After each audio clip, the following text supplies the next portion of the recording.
कार्तिक मास व्रत कथा महात्म्य 28वां अध्याय।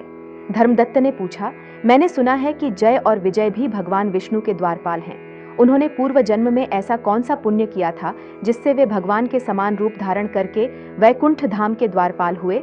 दोनों पार्षदों ने कहा, ब्राह्मण, पूर्व काल में तृणबिंदु की कन्या देवहूति के गर्भ से महर्षि कर्दम की दृष्टि मात्र से 2 पुत्र उत्पन्न हुए। उनमें से बड़े का नाम जय और छोटे का नाम विजय हुआ। पीछे उसी देवहूति के गर्भ से योग धर्म के जानने वाले भगवान कपिल उत्पन्न हुए। जय और विजय सदा भगवान की भक्ति में तत्पर रहते थे।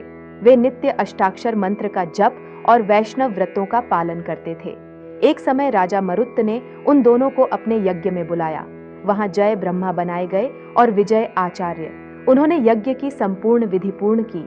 यज्ञ के अंत में अभृत स्थान के पश्चात राजा मरुत्त ने उन दोनों को बहुत धन दिया। धन लेकर दोनों भाई अपने आश्रम पर गए। वहां उस धन का विभाग करते समय दोनों में परस्पर लाग डांट पैदा हो गई। जय ने कहा, इस धन को बराबर बराबर बांट लिया जाए। विजय का कहना था, नहीं, जिसको जो मिला है वह उसी के पास रहे। तब जय ने क्रोध में आकर लोभी विजय को शाप दिया, तुम ग्रहण करके देते नहीं हो, इसलिए ग्राह अर्थात मगरमच्छ हो जाओ। जय के शाप को सुनकर विजय ने भी शाप दिया, तुमने मद से भ्रांत होकर शापो दिया है, इसलिए तुम मातंग अर्थात हाथी की योनि में जाओ। तत्पश्चात उन्होंने भगवान से शाप निवृत्ति के लिए प्रार्थना की। श्री भगवान ने कहा, तुम मेरे भक्त हो, तुम्हारा वचन कभी असत्य नहीं होगा। तुम दोनों अपने ही दिए हुए इन शापों को भोगकर फिर से मेरे धाम को प्राप्त होंगे। ऐसा कहकर भगवान विष्णु अंतर्धान हो गए। तदनंतर वे दोनों गंड नदी के तट पर ग्राह और गज हो गए।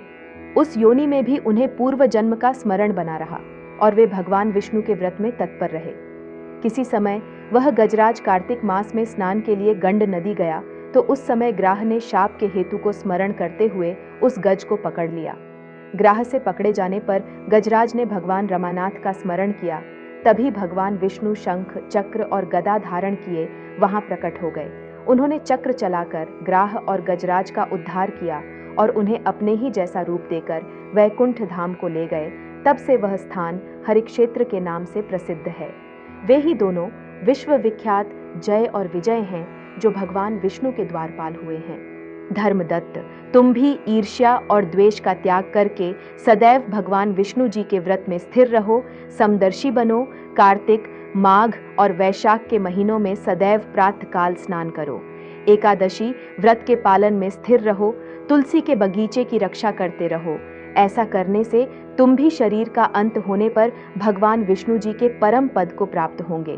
भगवान विष्णु जी को संतुष्ट करने वाले तुम्हारे इस व्रत से बढ़कर न यज्ञ है, न दान है और न तीर्थ ही है। विप्रवर, तुम धन्य हो जिसके व्रत के आधे भाग का फल पाकर यह स्त्री हमारे द्वारा वैकुंठ धाम में ले जाई जा रही है। नारद जी बोले, हे राजन, धर्मदत्त को इस प्रकार उपदेश देकर वे दोनों विमानचारी पार्षद उस कलहा के साथ वैकुंठ धाम को चले गए।